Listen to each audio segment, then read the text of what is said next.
ദൈവനാമത്തിന് മഹത്വമുണ്ടാകട്ടെ.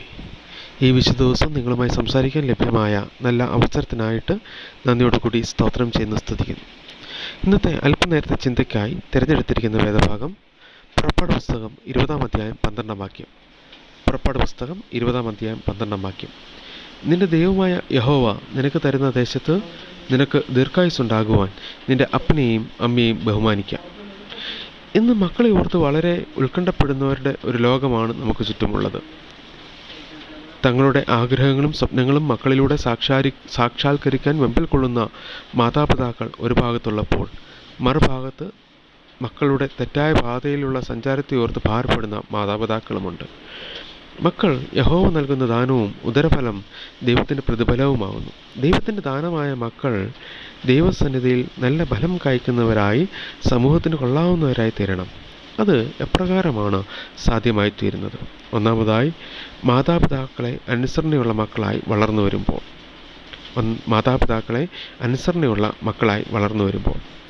മാതാപിതാക്കളെ അനുസരിച്ച് മക്കൾ വളരണം എന്നത് വേദപുസ്തകം നൽകുന്ന മുഖ്യ കൽപ്പനയാണ്. യഹോവയായ ദൈവം മോശയിലൂടെ നൽകിയ 10 കൽപ്പനകളിൽ 5-ാമത്തെ കൽപ്പനയിൽ ഇത് നൽകിയിരിക്കുന്നു. പുറപ്പാട് പുസ്തകം 20-ാം അധ്യായം 12-ാം വാക്യം. മാതാപിതാക്കളോടുള്ള അനുസരണമാണ് ബഹുമാനം സാധ്യമാക്കുന്നത്. പൗലോസ് അപ്പോസ്തലൻ എഫേസ്യർക്ക് എഴുതിയ ലേഖനം 6-ാം അധ്യായത്തിൽ മക്കൾ അമ്മയപ്പന്മാരെ അനുസരിക്കണമെന്ന് ഉപദേശിക്കുന്നു. കൊലോസ്യർ 3-ാം അധ്യായം 20-ാം വാക്യത്തിൽ മക്കളെ, നിങ്ങളുടെ അമ്മയപ്പന്മാരെ സകലത്തിലും അനുസരിപ്പീൻ, ഇത് കർത്താവിൻ്റെ ശിഷ്യന്മാരിൽ കണ്ടാൽ പ്രസാദകരമല്ലോ എന്നും എഴുതിയിരിക്കുന്നു. മാതാപിതാക്കളും മക്കളും തമ്മിലുള്ള തകർന്ന ബന്ധത്തിൻ്റെ അനുഭവത്തിൽ അനുസരണം ഉണ്ടാകാറില്ല. ശക്തമായ ബന്ധത്തിൻ്റെ അഭാവം മക്കൾ മാതാപിതാക്കളെ അനുസരിക്കാതിരിക്കാനും മാതാപിതാക്കൾ മക്കൾക്കായി കരുതലില്ലാത്തവരായിരിക്കുവാനും ഇടയാക്കിയേക്കാം. മാതാപിതാക്കളും മക്കളും പരസ്പരം മനസ്സിലാക്കി പെരുമാറുന്നിടത്ത് അനുസരണമില്ലായ്മ കുറയും. അതുകൊണ്ട് മാതാപിതാക്കളുടെ അവസ്ഥ മനസ്സിലാക്കി അവരെ ബഹുമാനിച്ച് അനുസരിച്ച് ഓരോ കുഞ്ഞുങ്ങളും വളരുമ്പോൾ അവർ നല്ല ഫലം പുറപ്പെടുവിക്കുന്നവരായിത്തീരും. രണ്ടാമതായി, മക്കൾ നല്ല ഫലം പുറപ്പെടുവിക്കുന്നത് മക്കൾക്ക് തനതായി വളരാനുള്ള അവസരം മാതാപിതാക്കൾ നൽകുമ്പോൾ. ഓരോ വ്യക്തികളും ജനിക്കുന്നത് വ്യത്യസ്തമായ കഴിവുകളും അഭിരുചികളുമായാണ്. എന്നാൽ പലപ്പോഴും ആ കഴിവുകളും അഭിരുചികളും ഉപയോഗപ്പെടുത്താനുള്ള സാഹചര്യം മാതാപിതാക്കൾ നൽകാതെ വരുന്നു.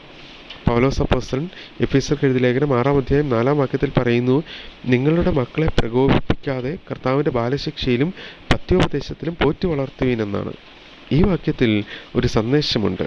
മക്കളെ അടിമകളായി കാണാതെ അവരുടെ വളർച്ചയ്ക്ക് ആവശ്യമായ നല്ല സാഹചര്യം മാതാപിതാക്കൾ നൽകണമെന്നാണ്. അപ്പോസ്തലൻ ലേഖനം എഴുതിയ കാലഘട്ടത്തിലെ ജീവിതം എന്ന ശൈലി അനുസരിച്ച് മക്കളെ അടിമകളായി വിൽക്കുന്നതിനോ ചങ്ങലക്കിട്ട് നിലത്തിൽ പണിയെടുപ്പിക്കുന്നതിനോ വേണ്ടി വന്നാൽ മരണശിക്ഷ കൊടുക്കുന്നതിനോ ഉള്ള അധികാരം പിതാവിനുണ്ടായിരുന്നു. അത് മക്കൾ ഏത് പൊസിഷനിൽ ആയിരുന്നാലും. എന്നാൽ ഇന്ന് പേരൻറ്റിങ്ങിൽ കുഞ്ഞുങ്ങളെ വളർത്തുന്നതിൽ കാര്യമായ വ്യത്യാസമുണ്ടായിട്ടുണ്ട്. മക്കൾക്ക് പഠിക്കുന്നതിനും വളരുന്നതിനും അനുകൂലമായ സാഹചര്യങ്ങൾ സൃഷ്ടിക്കാൻ മാതാപിതാക്കൾ ശ്രദ്ധിക്കാറുമുണ്ട്. പക്ഷേ ചില പിടിവാശികൾ മാതാപിതാക്കളുടെ ഭാഗത്തു നിന്നും ഉണ്ടാകാറുണ്ട്. മാതാപിതാക്കളുടെ ഇഷ്ടത്തിനനുസരിച്ച് പഠിക്കാനുള്ള മേഖല തിരഞ്ഞെടുക്കണം, ജോലി ചെയ്യണം, ഇങ്ങനെ പലതും. ഇങ്ങനെ തുടങ്ങി കുട്ടികൾക്ക് സ്വയമായി തീരുമാനമെടുക്കാനുള്ള സ്വാതന്ത്ര്യം നൽകാത്ത സാഹചര്യം ഇപ്പോഴുമുണ്ട്. ഇത്തരം പിടിവാശികൾ പലപ്പോഴും മക്കളുടെ വളർച്ചയെ ദോഷകരമായി ബാധിക്കാറുമുണ്ട്. അതുകൊണ്ട് കുഞ്ഞുങ്ങളുടെ കഴിവും അഭിരുചിയും മനസ്സിലാക്കി അതിനനുസരിച്ച് മുന്നോട്ട് ജീവിക്കുവാനും ജീവിതം തിരഞ്ഞെടുപ്പുകൾ നടത്തുവാനും അവരെ അനുവദിക്കണം. മാതാപിതാക്കൾ നല്ല മാർഗനിർദ്ദേശികൾ ആകണം. ഇപ്രകാരം വളരാനുള്ള അവസരം മക്കൾക്ക് നൽകുമ്പോൾ മക്കൾ നല്ല ഫലം കായ്ക്കുന്നവരായിത്തീരും. ആയതിനാൽ പ്രിയ കുഞ്ഞുങ്ങളെ, നിങ്ങൾ ഭൂമിയിൽ കാണപ്പെട്ട ദൈവങ്ങളായ മാതാപിതാക്കളെ അനുസരിച്ച് ബഹുമാനിച്ച് ജീവിക്കണം. പ്രിയ മാതാപിതാക്കളെ, മക്കളുടെ കഴിവും അഭിരുചിയും മനസ്സിലാക്കി മുന്നോട്ട് ജീവിക്കുവാനുള്ള മാർഗനിർദ്ദേശികൾ നൽകുക, നല്ല മാർഗനിർദ്ദേശികൾ ആവുക. പ്രാർത്ഥിക്കാം. ദൈവമായ കർത്താവേ, അവിടുന്ന് ദാനമായി നൽകിയ എല്ലാ കുഞ്ഞുങ്ങൾക്കുമായിട്ട് സ്തോത്രം ചെയ്ത് സ്തുതിക്കുന്നു. ഒരു കുഞ്ഞു പോലും നഷ്ടമായി പോകാതെ ഈ ലോകത്തിൽ, ഈ ഭൂമിയിൽ അങ്ങയുടെ നല്ല സാക്ഷികളായി വളർന്നു വരുവാൻ, നല്ല ഫലം പുറപ്പെടുവിക്കുന്നവരായി തീരുവാൻ അങ്ങ് സഹായിക്കണമേ. എല്ലാ മാതാപിതാക്കളെയും അവിടുത്തെ കൃപ കൊണ്ട് നിറയ്ക്കണമേ. മക്കളെ ഏറ്റവും അനുഗ്രഹീതമായി വളർത്തിക്കൊണ്ടുവരുവാനായിട്ടുള്ള കൃപ പ്രിയപ്പെട്ടവർക്ക് നൽകണമേ. ക്രിസ്തു യേശുവിൻ നാമത്തിൽ തന്നെ. ആമേൻ.